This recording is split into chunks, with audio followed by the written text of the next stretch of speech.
Howdy, y'all, and welcome to Nashville, Tennessee for the Music City Open. This is the fifth and final stop for the PDGA National Tour Series. I'm Big Jerm. He's Paul Ulibarri. We're BigBarri commentary. Yeehaw! Let's do it. Grip 6 low profile Justin Bunnell. Wow.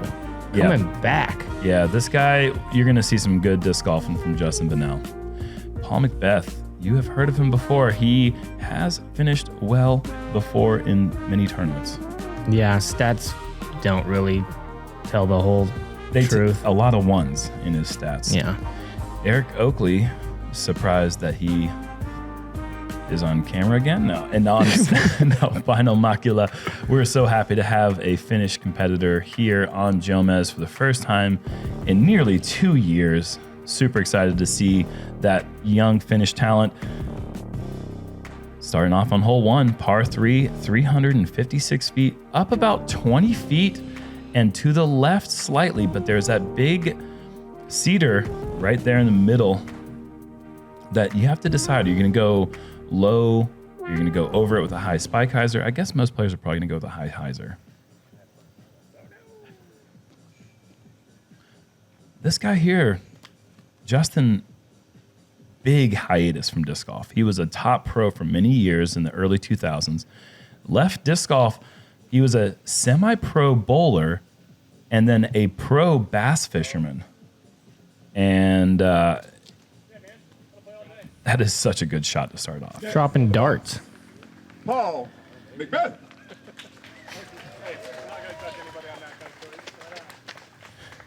Paul McBeth out here. He is trying to go for the Player of the Year. So he has got a lot on the line here at this event. Super important coming down the stretch to have top finishes here at national tours with the one major remaining. That comes up a little short, but he's got to look for a birdie. Really, the play is to throw it as far as you can with that hyzer and crash, exactly like Justin did. And Eric's going to show you the turnover forehand line. This takes a lot of power to get it high and keep it turning, so it's got to go pretty flippy disc as well.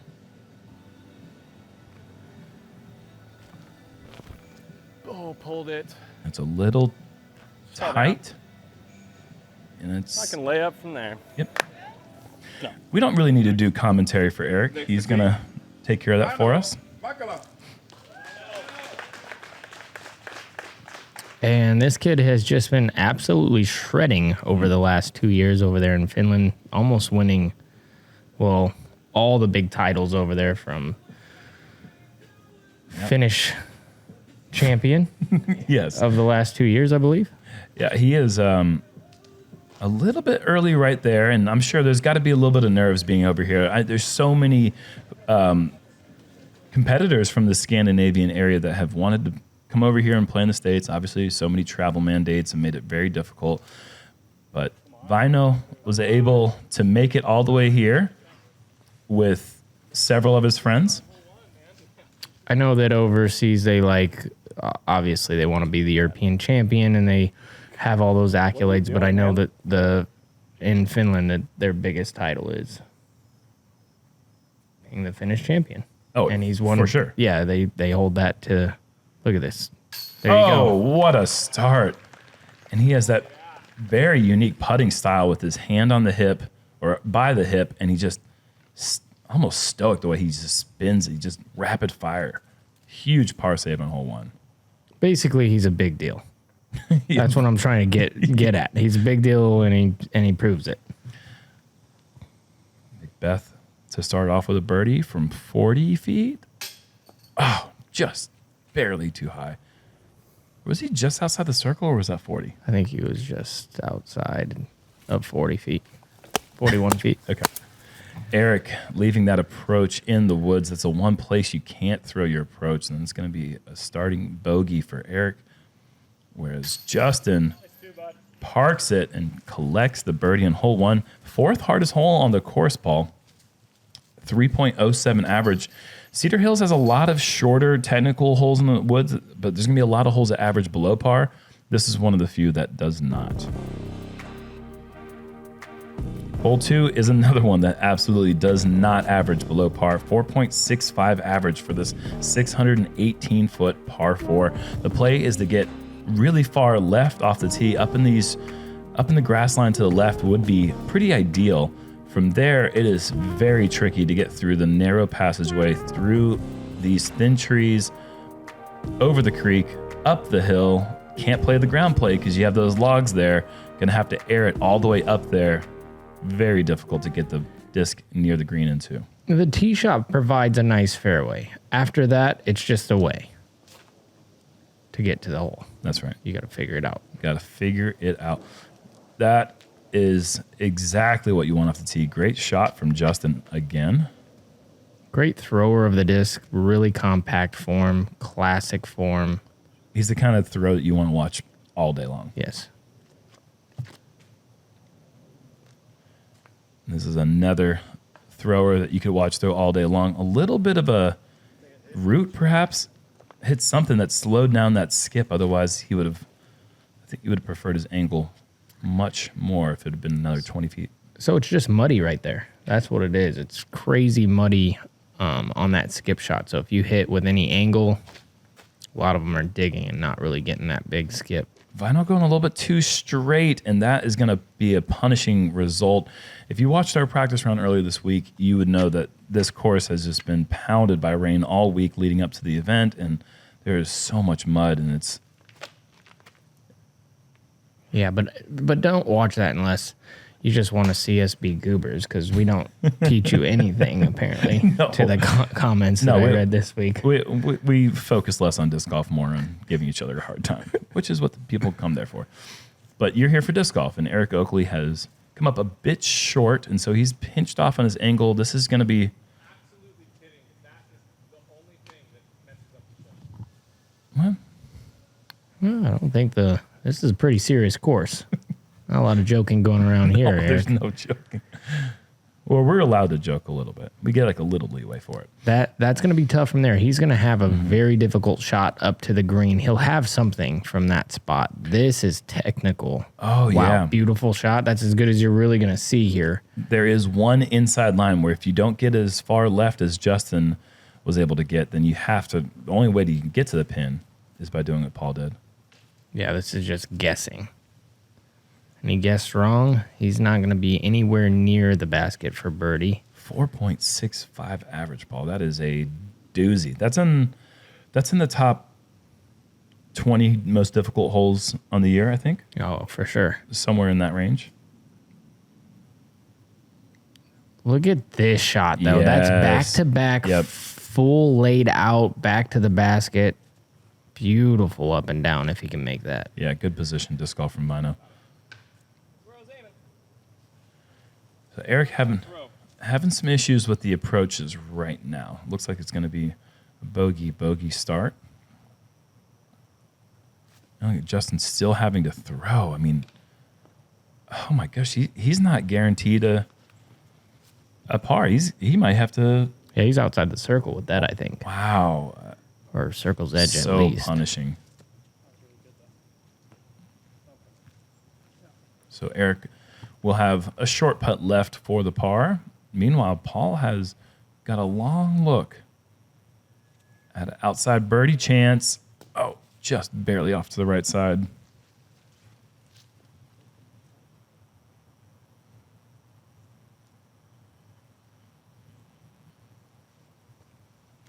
And Justin will have to take a bogey on hole 2.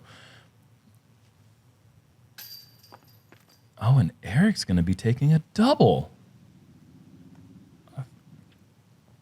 Väinö, please. Yeah, I mean, Väinö played the hole. Bad tee shot, great safe shot, really great third shot, and look at that. Great saves on the first 2 holes for Väinö. Very easily could be 2 over right now. Yeah, and sure. Just some miraculous kind of recovery shots there.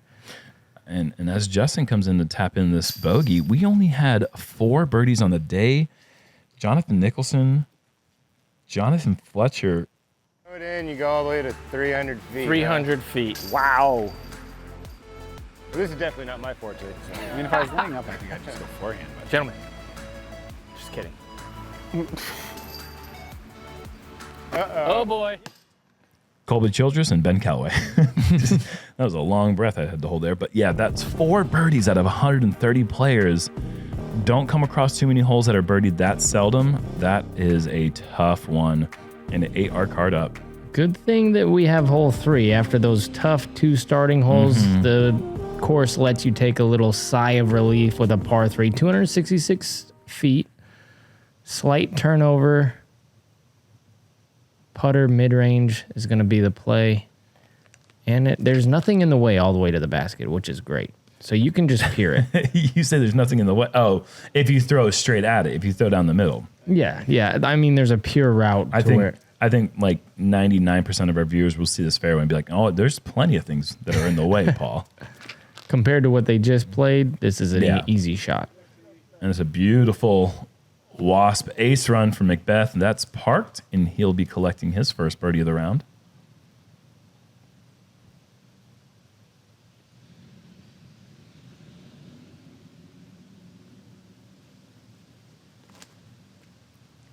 Väinö.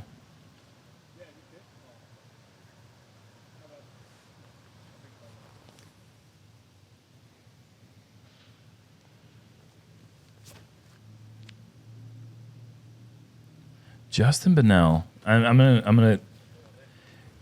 I asked him if he played pro, if he was a Pro Bowler. He said, not technically a Pro Bowler, but I did play semi-pro. And then he messaged me later. He said, I have like 40 plus 300s. I was like, don't do it. are you saying 40 plus because it wasn't a round number, or have you forgot? And he literally has just lost track of how many 300 games he's rolled. So he's good. Jeez. So he's a semi-pro? What do the pros do? I guess more than that. Is that like an ace kind of? Oh, good run. Didn't quite get it on the stripe. That was tough. Little caddy corner trees there. Eric with the tree kick to the left off the tee. This would be a huge putt to rebound that double bogey start, and he hits it. Huge 45-footer just for Eric's stability. I mean, that'll calm the nerves and get him right back into the game.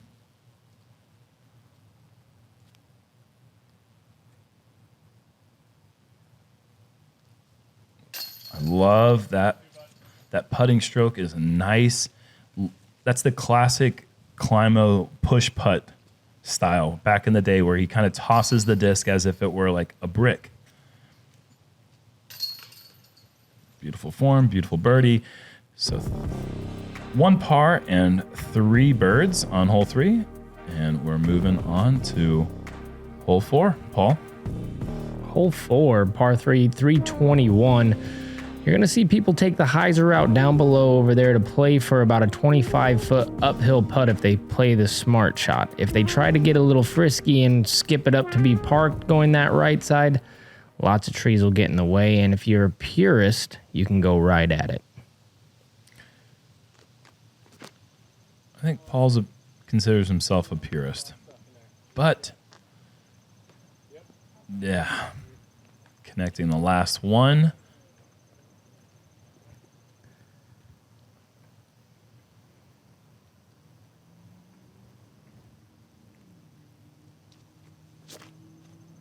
Justin also electing to go the straight route that needs to start drifting right, and it does not in time. So that will be a layup, most likely.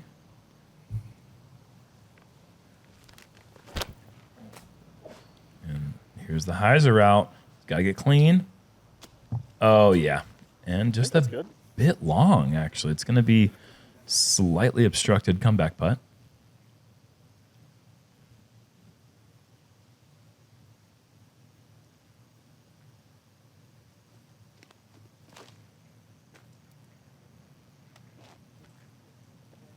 There's playing to that 25-footer. And he gets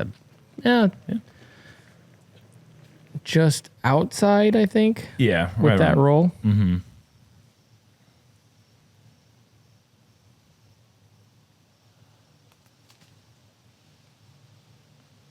And that'll be easy work for Justin to clean up the par. McBeth with a slightly obstructed stance, having to straddle out to his left. This would be a good putt if he could take this one down. Just a bit too high.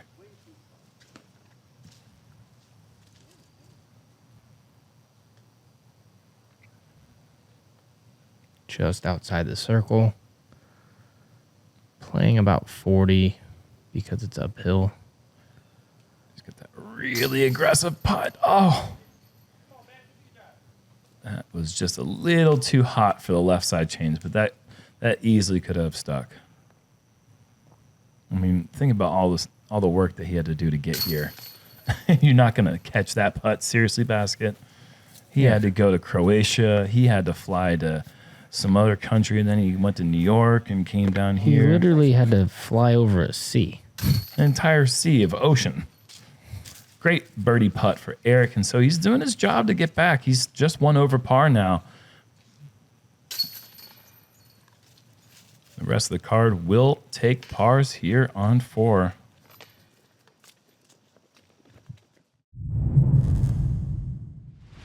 I'm Paul Ulibarri with today's Bushnell hole breakdown. You can find the Edge Disc Golf Rangefinder at the link in the description. Hole 5 is pretty straightforward. It's an uphill sidearm shot. If you don't have a sidearm, you're gonna have to get crafty. Getting a look at this hole is crucial. A birdie is a must. Let's see how it plays out.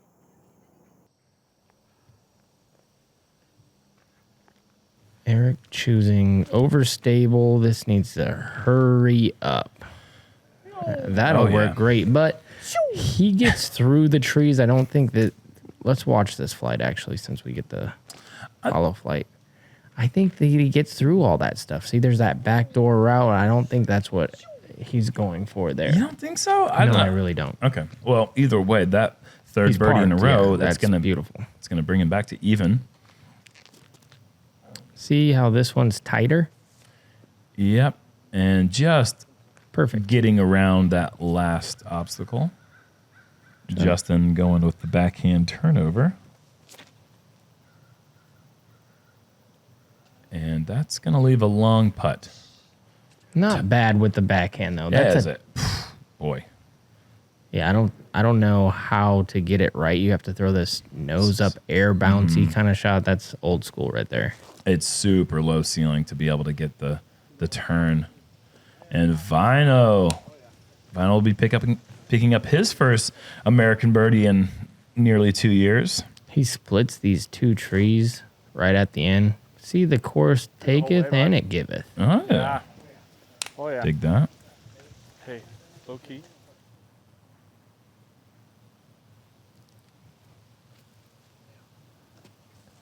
Justin a bit outside.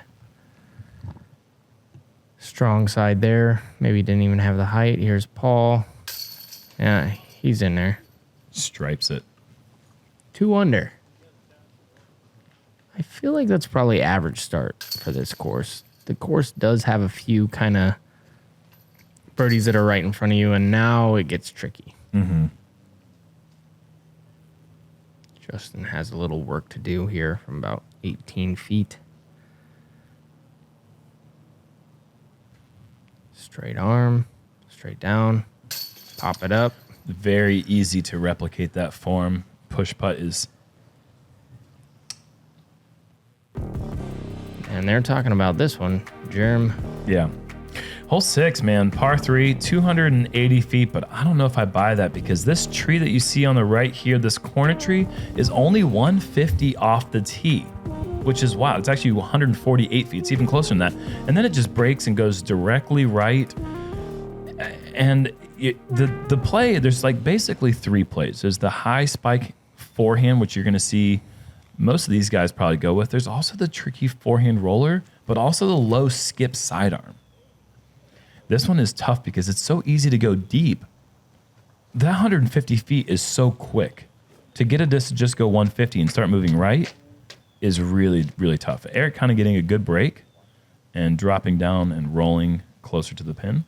Just watch how high with how much hyzer they are putting on this, and they still are going to be landing short of the basket. That's how tough it is to get all the way down to the right.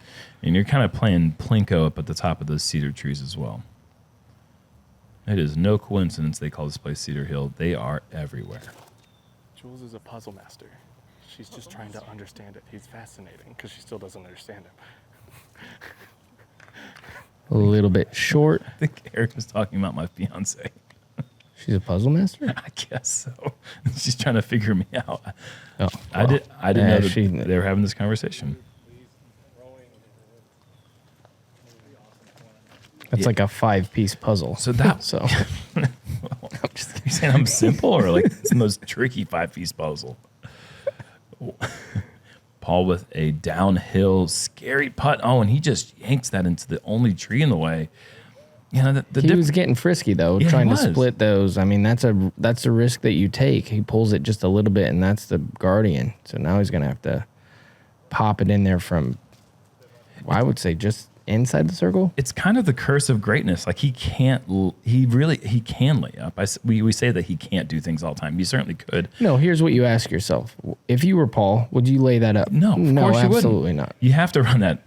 You and I are probably laying that up every time. I mean, it just keeps sloping behind the pin. No, we're just gonna 3-putt it. We get it. So is Paul, unfortunately. So that's going to be an unforced air bogey for Paul here on hole 6. Meanwhile, Eric with a birdie putt. That is beautiful. And look at this. Just like that, 4 straight birdies, and he's under par. That's a great streak because those are not. This is one of the harder holes, I'm sure, to birdie. Mm-hmm. What is it? I mean, it's not birdied. Well, it's kind of birdied semi-regularly, which is kind of surprising. 22 players birdied it, which is 17% of the field.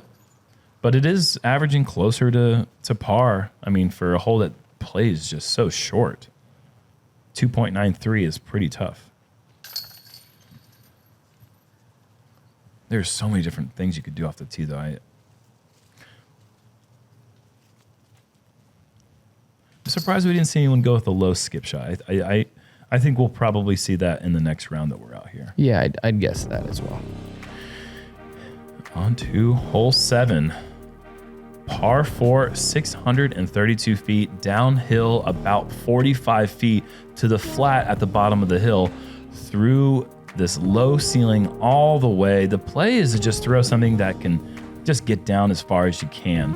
From there, the fairway slightly breaks off to the right. If you can get to that wooden triangle thing on the left there, that is a stellar drive. That's about 450 off the tee. And then from there, it's just a very short pitch to the basket. Today there was a nice stiff headwind coming up, so it was playing extra difficult to get the angle right. Let's see. Oh, darn. Eric yanks that a bit Oh, if that's in the air, it's... with his EMAC Truth, and Väinö's going with a D1, going for the driver. And it's very low, but watch this. Look at that skip. Look at that skip, almost killing the cameraman in the way. What? That's 500 feet. It's 480 feet, I measured it. Oh, Yeah, laser boy. with about a 230-foot skip. Justin just I decent shot. That'll give him a shot. Yeah, it really from will. there. That's open over there. It's going to be low, but with the headwind, that'll probably keep it up. That's probably... It was incredibly high. To see a disc that high really go anywhere on this hole is pretty surprising because it really feels like it's such a low tunnel. He found the one avenue on the right side that allowed the disc to kind of flip up and stand and make its way down the fairway. Oops. Okay, I didn't hit it. Sweet. Not oops. Can't say not oops. You already said it. So Eric wanted to go this high route, side arm over the top. He had one branch in his way. McBeth was like right next to him, didn't have the branch in the way, so he's going big high over the top roller. And the disc hit more turned over. It was more than 12 o'clock. So when it hit the ground, it was already ready to just flip over quick. But if that hits at like 11:45 angle on the clock, that could have gotten enough distance to get all the way to the pin. Look at this shot. Phenomenal. Justin's good. Yes. That angle control. I left that one short too. Dig. That's fine. Not that time. That'll be a par for Eric. Surprising shot here, not going sidearm into the green for Väinö. But he made it so far that it opened up that angle, and with the crosswind, it probably made a little bit more sense. Eric dropping his best finish knowledge there with a little huva haito, which is certainly the case after that fantastic tee shot.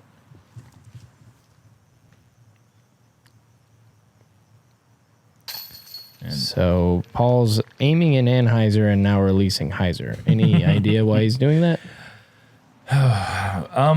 he's just trying to find a rhythm that works for him at this point, you know. That is a beautiful birdie to get. To not get all the way down to the flat and still manage to pick up the birdie is... With a backhand? Yes, the guy, by not throwing a forehand on, was it 5? Yeah. That will tell you right there, this guy is out here for the backhand business. He is not out here meddling in the affairs of the forehand nature. No. Hole 8 is a fantastic backhand hole. Par 3, 422 feet through that initial gap there between the two large trees, and then going slightly uphill as we go up this grassy area here, and the basket is just tucked behind this little grouping of trees. Your straightest fairway or distance driver. Looks like he's reaching for the same disc he just threw. Why not? If it goes straight, throw it on every shot. Oh. Really straight, and unfortunately just straight at that tree the whole way. Really was online the entire way. Let's see if Justin can get this thing a little bit straighter. It's actually going down the inside line, but clean all the way through. Deal. Mm-hmm.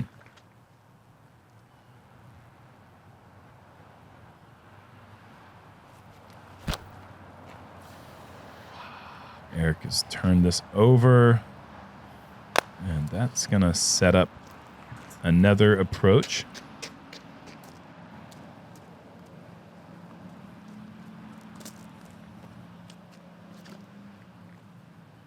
Paul, look at that truss there, drifting it from the right down the left into the middle, setting up a, yeah. Yeah, he's been leaving himself that distance today.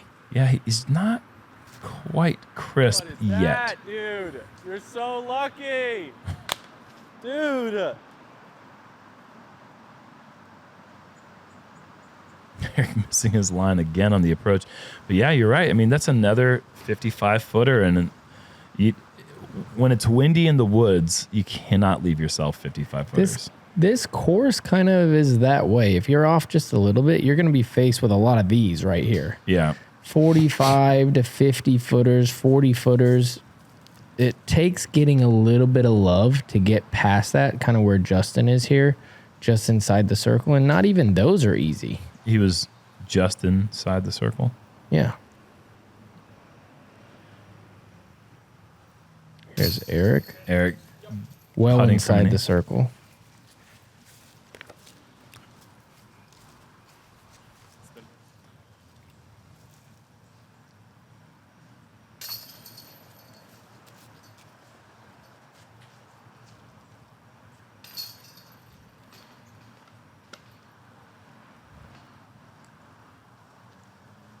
So it'll be a group of pars for our feature group on 8, and on to hole 9. Are they doing the from the right tee pad here on this hole? The drone? No. Okay, I was getting confused there. Okay, so it's just a straight shot that Heiser's, but there's 2 tee pads. And our camera operator must have been confused, as Eric was, because he told me he played from that tee pad over there as well. You have 3 trees you need to miss. He is missing them. Oh my gosh, he has. And there is a hillside, so you can throw a stable disc, Yeah. get over there in the pocket, and have a nice little 30 to 40 footer down the hill. This is too straight. you want to push that right side with hyzer, but then just start braking to the left before it gets to him. And Justin just flattened that out a bit too much. Yeah, he just in front of that, and that's probably where he needs to go. That's a bummer. Just Not that bad of a throw, just a little too high. Eric has no idea that he's actually 27 feet away from the pin right now. But how could he? The hole is blind. Flipping. Kicking. Oh, boy. Yeah, that turned to Anheuser real quick. And that is in the deepness. Easy par, though, over there. Just a little upshot.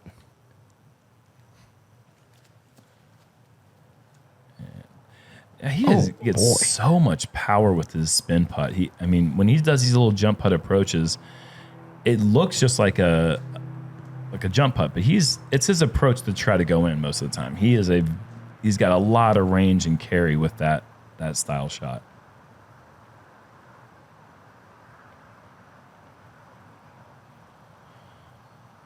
I know, with the wide stance, spins, delivers, and connects on the band.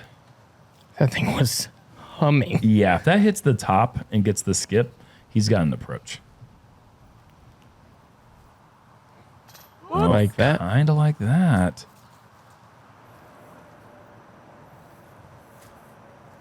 So, Eric, this is just as far as his prior putt, but now uphill.